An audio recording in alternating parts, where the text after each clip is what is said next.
नमस्कार, मैं हूँ अमिता पंकज और आप देख रहे हैं राजसत्ता एक्सप्रेस। लोकतंत्र का सबसे बड़ा त्योहार यानी कि मतदान स्टार्ट हो गया है और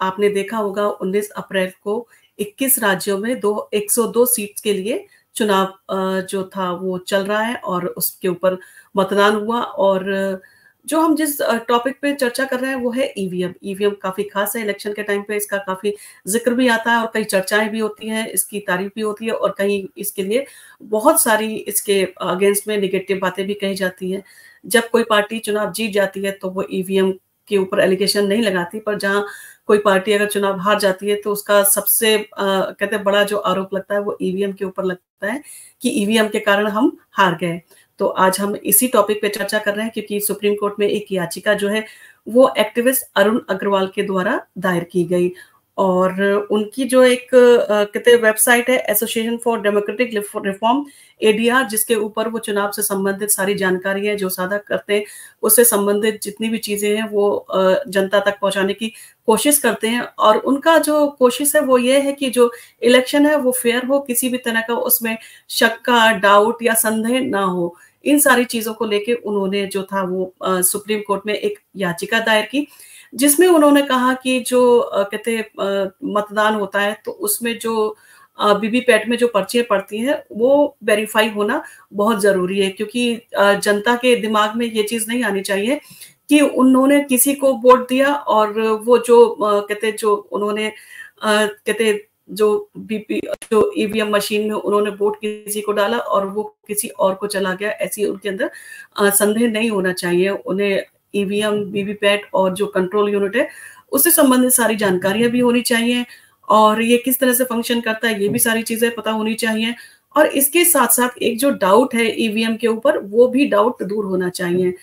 तो जो याचिकाकर्ता थे, उसकी तरफ से जो कहते एडवोकेट्स थे, उसमें प्रशांत भूषण थे और गोपाल शंकर नारायण थे, संजय हेगड़े थे और निजाम पाशा जो थे वो पैरवी कर रहे थे और दूसरी ओर इलेक्शन कमीशन की ओर से जो एडवोकेट मनिंदर सिंह थे, जो जिन्होंने चुनाव आयोग का पक्ष रखा और जो कहते हैं जो चीफ जो जस्टिस थे, वो इसमें थे जो जिन जस्टिस की बेंच इस पर सुनवाई कर रही थी, वो थे संजीव खन्ना और दीपांकर दत्ता। उनकी बेंच इस पर सुनवाई कर रही है और जो कहते निजाम पाशा थे, उन्होंने पक्ष रखा कि जो उनका कहना था कि जो कहते वोटर्स हैं, वोटर्स को वीवीपैट स्लिप दी जानी चाहिए और वे इसे खुद ले जाके जो सील बंद बॉक्स है उसके अंदर डालें। तो इस पर जो जस्टिस थे उन्होंने कहा, संजीव खन्ना ने, कि इससे क्या जो कहते मतदाता है उसकी निजता का हनन नहीं होगा। तो इस पर निजाम पाशा ने जवाब दिया कि उसकी निजता से ज्यादा जरूरी उसके मतदान का अधिकार है और इसके साथ ही जो दूसरे जो याचिकाकर्ता के वकील थे संजय हेगड़े, उन्होंने कहा कि सभी पर्चियों के मिलान की सूरत में जो चुनाव आयोग कह रहा है कि 12 से 13 दिन लगने की बात कह रहा है, वो जो दलील है वो गलत है। क्योंकि उन्होंने कहा था कि सारी पर्चियों का मिलान किया जाए, तो उन्होंने जो इलेक्शन कमीशन के वकील थे उन्होंने सफाई दी कि ऐसा अगर हम करते हैं तो इससे 12 से 13 दिन जो है वो अधिक लगेंगे। तो इन सारी चीजों के ऊपर चल रही थी। इसके साथ साथ जो प्रशांत भूषण थे,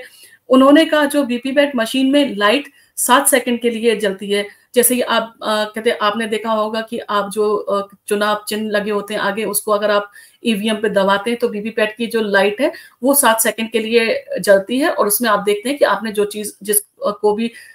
जिस चिन्ह के आगे निशान लगाया था वो आपको दिखाई देता है। उसके बाद में जो होता है कि वो जो पर्ची है वो जब उसका प्रिंट का ऑप्शन कहते हैं कंट्रोल यूनिट देती है, तो वो जो पर्ची है वो वीवीपैट जो है उस जो सीलबंद उसका बॉक्स होता है उसके अंदर चली जाती है।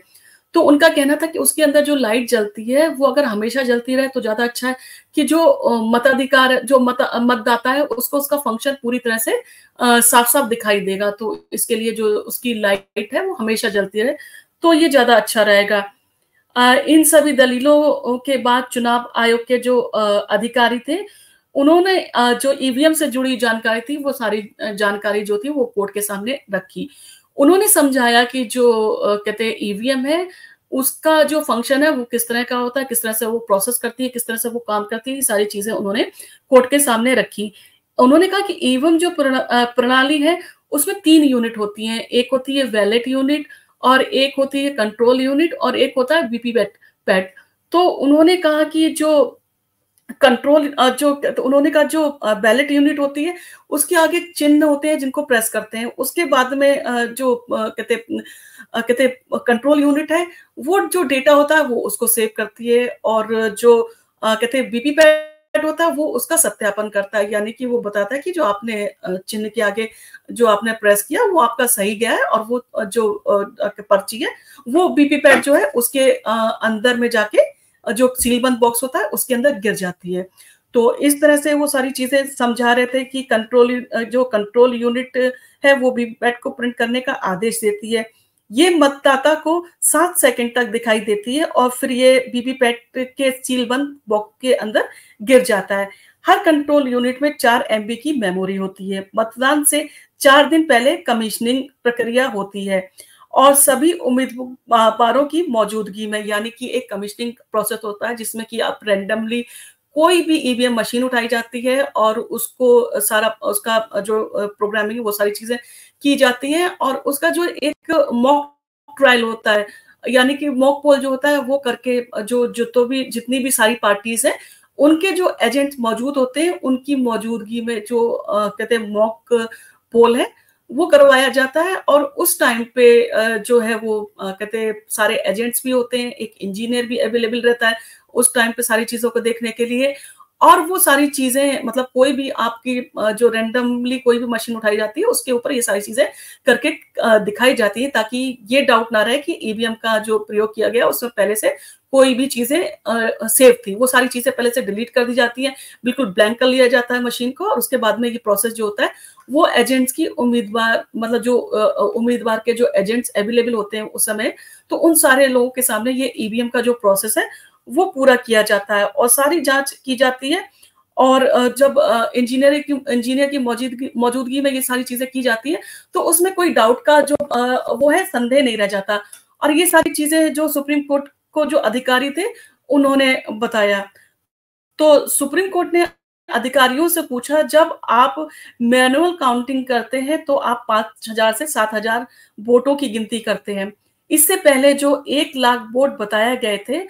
आपने उसके लिए 5 घंटे की ज़रूरत बताई। तो वो ऐसा क्यों है इसके बारे में पूछा। इसके साथ ही एक सुझाव बारकोड का भी दिया गया था। इस पर चुनाव अधिकारियों ने जवाब दिया कि अभी हमने इसकी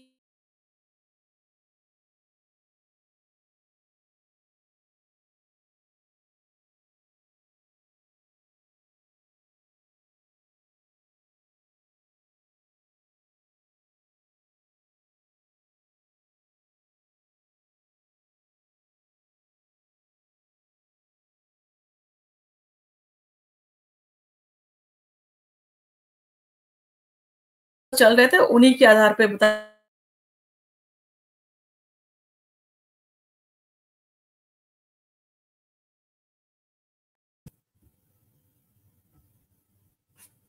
और जो बारकोड वाला सुझाव दिया गया था, जो इस बार वाले चुनाव है, उसमें संभव नहीं हो सकता। आगे इस प्रोसेस पे हम काम करेंगे और देखेंगे कि इसको हम कैसे कहते पूरा कर सकते हैं।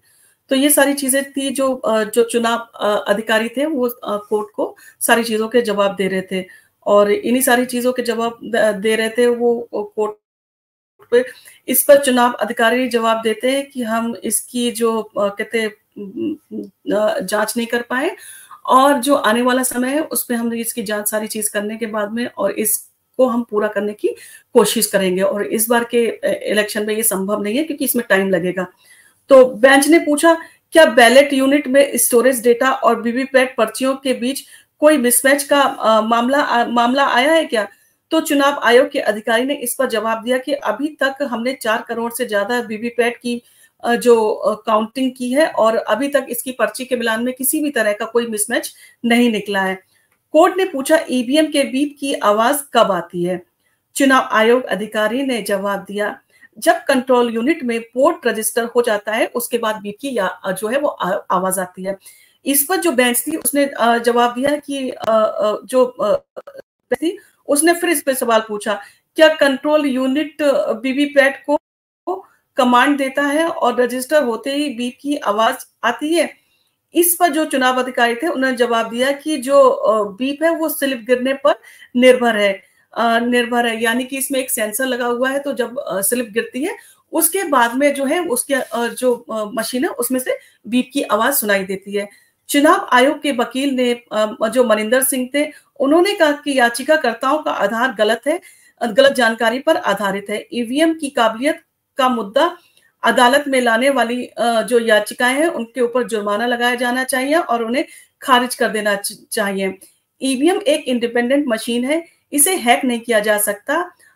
इसके साथ छेड़छाड़ नहीं की जा सकती। वीवीपैट को फिर से डिजाइन करने की जरूरत नहीं है, ये अपने आप में परफेक्ट है। मैनुअल गिनती में मानवीय भूल की आशंका से इनकार नहीं किया जा सकता, यानी कि जब आप मैनुअली काउंट करते हो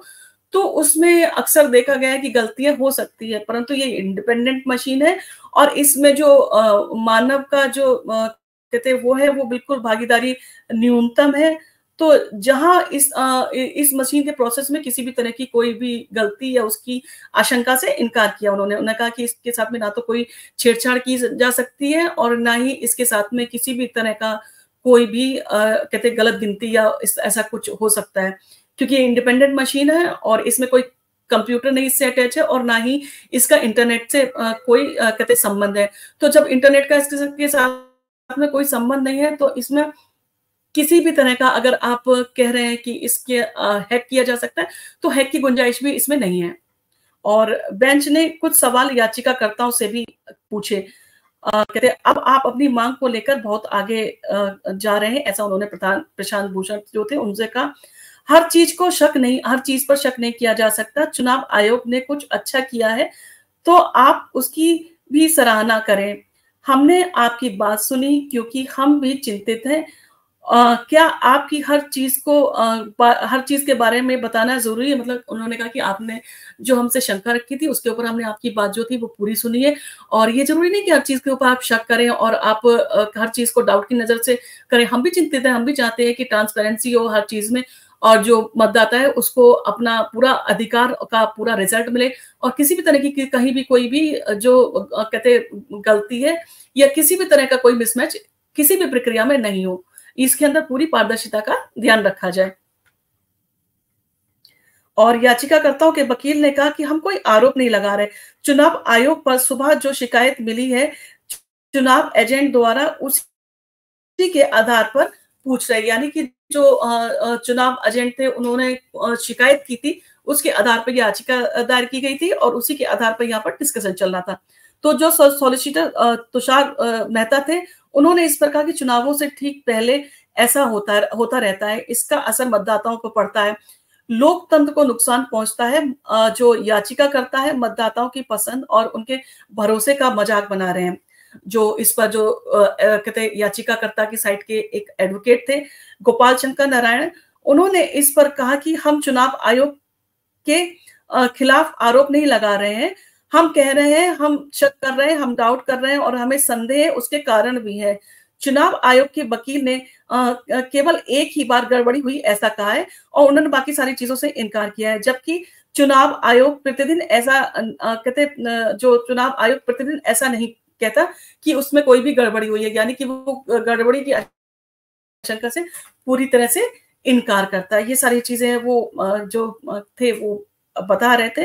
जो एडवोकेट थे। इस पर जो प्रशांत भूषण थे उन्होंने एक मीडिया रिपोर्ट का जिक्र किया जो एक मैगजीन में छपी थी और इसमें केरल में एक मॉक पोल हुआ था। मॉक पोल के दौरान ये जो केरल का कासर जो गौड़ का जो इलाका था वहां पर एक इंसिडेंट हुआ था, वहां पर जो मॉक पोल हो रहा था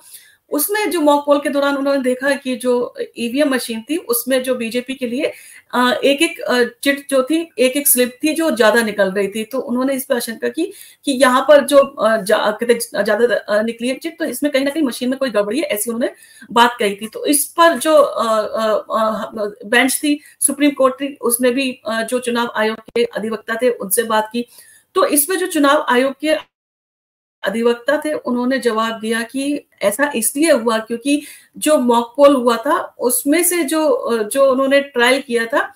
उससे पहले जो हुआ था वो डिलीट वोट नहीं किया गया था, यानी कि आप मॉक पोल करते हो, यानी कि एक ड्राई रन आप जब कर रहे हो तो उसके बाद में वो सारी चीजें जो जो मेमोरी में सेव हुई है उसको डिलीट किया जाता है, तो वो कहीं रह गया था जिसके कारण ये सारी चीजें हुई थी। और मैगजीन का जो आर्टिकल था वो फेक था, फॉल्स था, इस तरह की कोई भी घटना नहीं हुई है, और इन सारी चीजों का बड़ा ध्यान रखा जाता है कि इस तरह की चीजें गलतियां ना हो, और क्योंकि जो मशीन है वो इंडिपेंडेंट है और उसमें इस तरह की जो गलतियां हैं उसकी गुंजाइश बहुत कम है। तो इन सारी चीजों के ऊपर जो बेंच थी उसमें ये सारी चीजें चल रही थी, और जो सारी चीजें चल रही थी ये सारी चीजों का जिक्र हमने आपको आपके सामने रखा, जो भी चीजें हुई। और जैसा कि आप भी मतदान करने जाते हैं तो आपने भी देखा होगा कि आप एक चिन्ह वाला मशीन होती है, उसके सामने जो भी आपका पसंदीदा कैंडिडेट होता है उसके चुनाव चिन्ह के आगे आप प्रेस करते हैं। फिर उसके बाद में आपने देखा होगा वीवीपैट होता है जिसमें कि एक लाइट 7 सेकंड के लिए जलती है, और उसमें जो जब लाइट जलती है तो आपको ये दिखाई देता है कि आपने किस पे प्रेस किया है। वहां से एक पर्ची जो है वो प्रिंट होकर बैलेट बॉक्स जो सील बंद होता है उसके अंदर जाती है, और इस तरह से जो प्रोसेस है ईवीएम का वो होता है। तो इन सारी चीजों पर जब जिक्र चल रहा था, ये सारी चीजें जब कोर्ट में डिस्कस आ रही थी तो बहुत सारी चीजें, और इसका जो कहते निकल के आया कहते कंक्लूजन, तो उसमें बहुत सारी चीजें हुई। और जब ये सारी चीजें हुई तो बाकी जो चीजें अब तक, क्योंकि हाई कोर्ट से लेके सुप्रीम कोर्ट तक कई ऐसे मामले आए हैं जिसमें कि लोगों ने ईवीएम मशीन के बारे में शिकायत की थी, और कई बार होता है कि आर्ग्यूमेंट के बाद में सारी चीजों की छानबीन करने के बाद में जो कोर्ट था उसने बहुत सारी ऐसी जो याचिका कहते हैं जो दाखिल की गई थी उनको खारिज कर दिया है। तो यहाँ पर ये सारी चीजें हुई, डिस्कशन हुआ बेंच के बीच में। बेंच के जो कहते हैं जस्टिस थे संजीव खन्ना और दीपांकर दत्ता, उन्होंने सारी चीजों को बारीकी से ऑब्जर्व किया, सारी चीजों को, सारी दलीलों को सुना। उन सारी चीजों को, दलीलों को सुनने के बाद में जो सारी चीजें निकल कर करके आई वो ये कि एक बार सिग्नल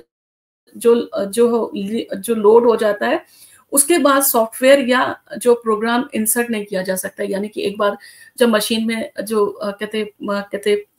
जो उसके सिंबल है, सिंबल को एक बार लोड कर दिया जाता है उसके बाद में उसमें कोई सॉफ्टवेयर या कोई भी प्रोग्राम इंसर्ट नहीं किया जा सकता। यानी कि जब तक वो पूरा प्रोसेस नहीं हो जाएगा मतदान का, उसके बीच में उसके अंदर कोई भी सॉफ्टवेयर और कोई भी जो प्रोग्राम है वो इंसान है, या इस तरह की खबरें भी आई है कि कोई इंसान था वो जो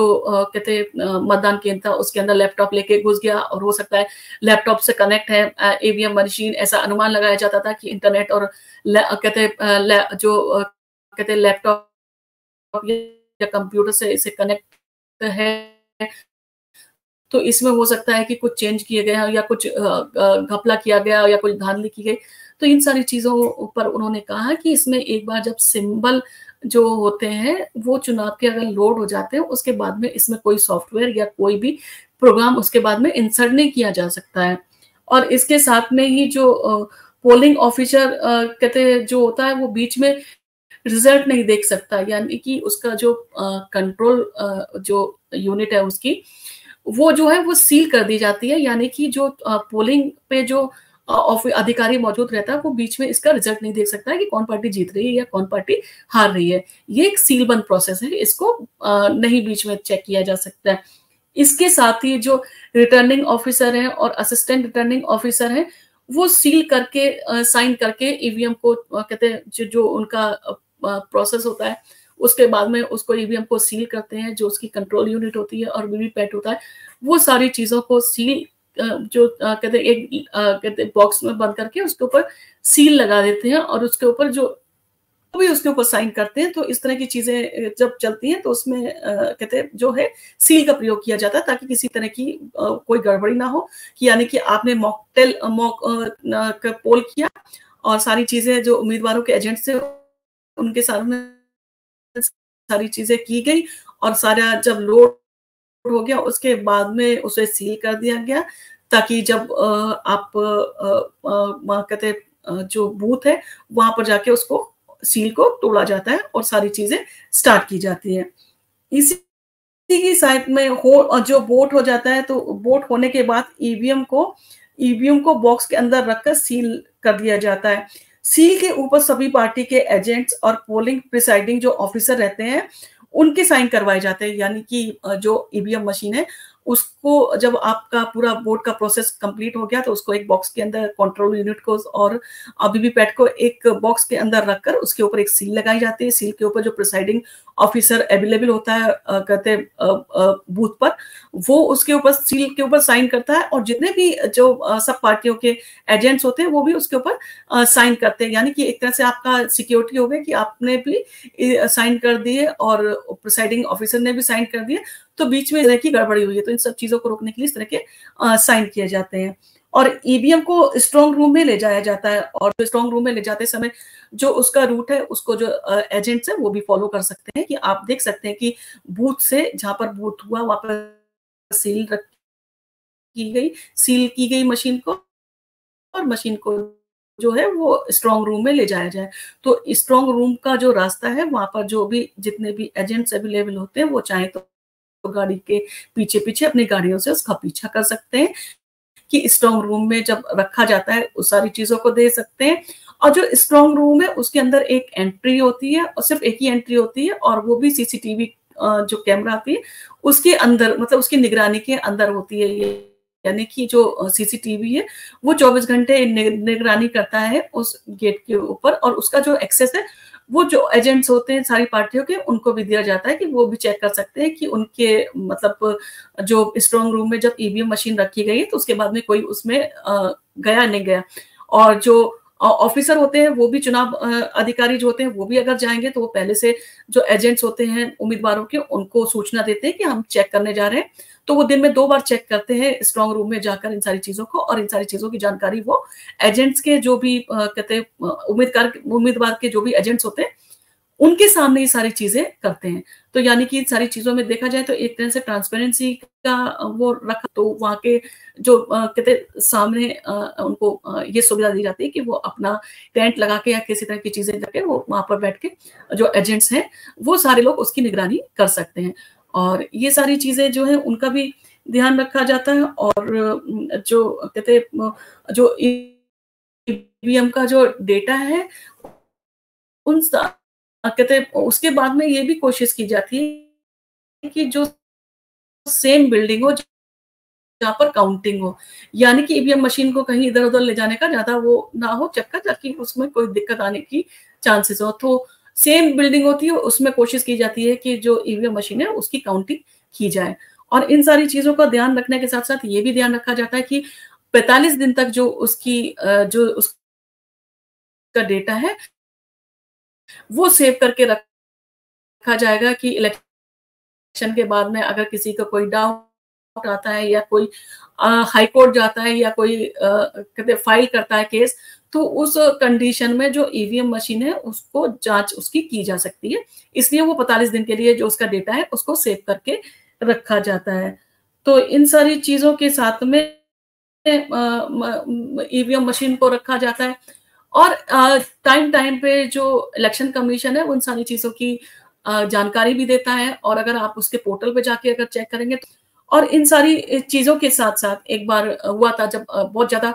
चीजें उठती है कि ईवीएम मशीन को हैक कर लिया गया या उसको कहते कुछ गड़बड़ी कर दी गई, तो इन सारी चीजों के ऊपर इलेक्शन कमीशन ने एक बार जो हैकाथन का आयोजन किया था और उसने कहा था कि आप सारी पार्टियां आइए और ईवीएम मशीन को हैक करके दिखाइए। तो कहा कि हम हैक प्रोसेस होता है। तो इन सारी चीजों के साथ साथ निगरानी के साथ साथ जो है ईवीएम मशीन को रखा जाता है और सारी चीजें देख के तय की सुनिश्चित की जाती हैं कि किसी तरह की इसमें धांधली ना हो, किसी तरह का इसमें कोई त्रुटि ना रह जाए या किसी तरह का कोई भी शक शुबह संदेह इसमें ना हो। तो इन सारी चीजों को इलेक्शन कमीशन जो है वो फॉलो करता है अपने मतदान के दौरान जब वो मतदान करवाता है, और उसकी जिम्मेदारी भी होती है। और जो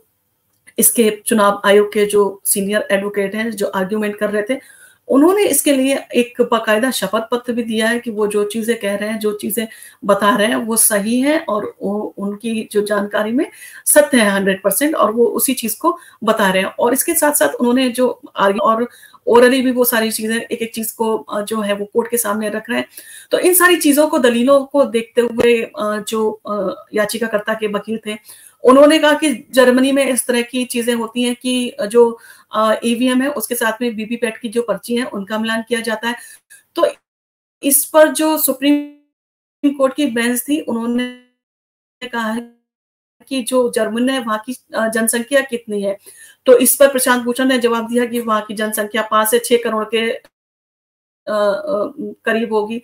इस पर जो बेंच थी उसने कहा कि आपको पता है भारत की जो 97 करोड़ जो जनसंख्या है, वो 97 करोड़ जो वोटर है वो रजिस्टर्ड वोटर है। 97 करोड़ या 97 करोड़ से कुछ ज्यादा वोटर रजिस्टर्ड है। तो भारत में इतनी बड़ी संख्या में है, तो यहाँ पर ये चीज पॉसिबल हो सकता है नहीं हो। और जो पर्चियां होती हैं वो इतनी पतली होती हैं कि आदमी का वो टाइम होता है उस समय, और चीजें जब काउंट की जाती हैं तो वो पर्चियों के उड़ने का भी डर है, तो उससे कहीं ना कहीं चीजों में कमी आ सकती है इन सारी चीजों को। तो इस पर उन्होंने कहा है कि जो विकसित देश हैं यानी कि जर्मनी है, वहां पर इस तरह की चीजें लाई गई थी, उसके बाद में इसमें उनको त्रुटि दिखी तो उन्होंने अपना वापस ले लिया और वहां पर अब इस को इस्तेमाल नहीं किया जाता है। तो इस पर उन्होंने कहा कि भारत की आप काबिलियत पे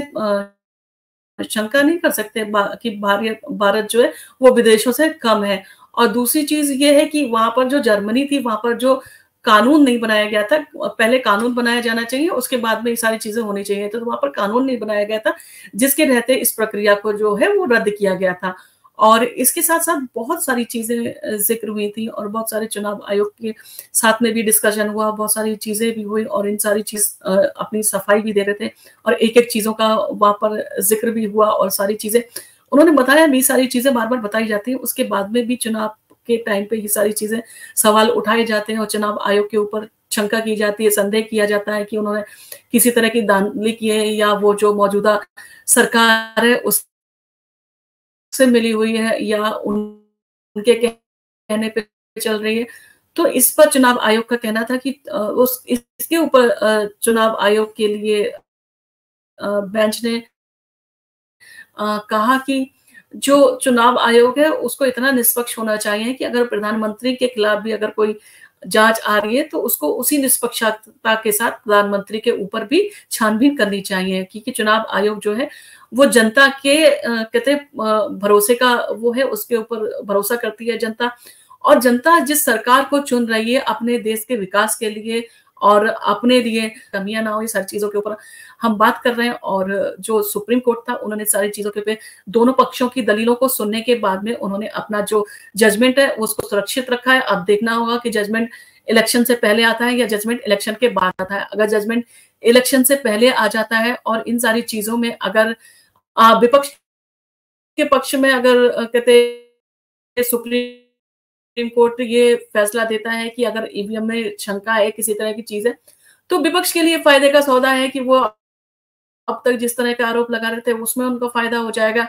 और अगर कहीं ना कहीं अगर ये निष्पक्ष निकलता है और सुप्रीम कोर्ट ये चीज कहता है कि इसमें किसी भी तरह की कोई धांधली या कमी नहीं हो सकती और इसमें किसी भी तरह का प्रोग्राम इंसर्ट नहीं किया जा सकता है, कोई सॉफ्टवेयर इंसर्ट नहीं किया जाता मतदान के दौरान, और इसका जो कहते ये सॉफ्टवेयर और फ्री किया जा सकता है, ना ही इसकी मशीन के साथ में कोई भी छेड़छाड़ की जा सकती है और ना ही इसके साथ में कंप्यूटर या इंटरनेट का कनेक्शन है जिसके कहते की वजह से कोई चीज इसमें उसका डेटा या प्रोग्राम किसी तरह की चीजें इसमें चेंज की जा सके। तो इन सारी चीजों के बाद में जो सुप्रीम कोर्ट है उसने अपना फैसला सुरक्षित किया है। और अगर सरकार के पक्ष में यानी कि अगर ये आया कि ईवीएम की जो प्रोसेस है वो सही है, उसमें किसी भी तरह का कोई दोष नहीं है, किसी भी तरह का कोई शंका नहीं है और ये पूरी इंडिपेंडेंट और ट्रांसपेरेंट मशीन है और ये अच्छा काम करती है और इसकी सारी चीजों में पारदर्शिता है, तो ये कहीं ना कहीं जो मोदी है उसके पक्ष में जाएगा और उनको इसका फायदा मिलेगा। तो हमें तो देखना है कि इस सारी चीजों में क्या फैसला निकलता है, क्योंकि हमारा सिर्फ एक मकसद है कि हम जनता तक सारी चीजें पहुंचाएं, और क्योंकि ये लोकतंत्र की बात है और लोकतंत्र से जुड़ा हुआ मुद्दा है, तो किसी भी तरह का जो जनता के बीच में भ्रम नहीं जाना चाहिए। और इन्हीं सारी चीजों को ध्यान में रखते हुए हमने कोशिश की अपना ये प्रोग्राम बनाने की। आपको हमारा ये कहते कैसा लगा, और आप हमारा वीडियो अगर आपको पसंद आया होगा तो आप इसको लाइक कीजिए, शेयर कीजिए, सब्सक्राइब कीजिए और आप अपने फैमिली और फ्रेंड्स में इसे शेयर कीजिए। धन्यवाद।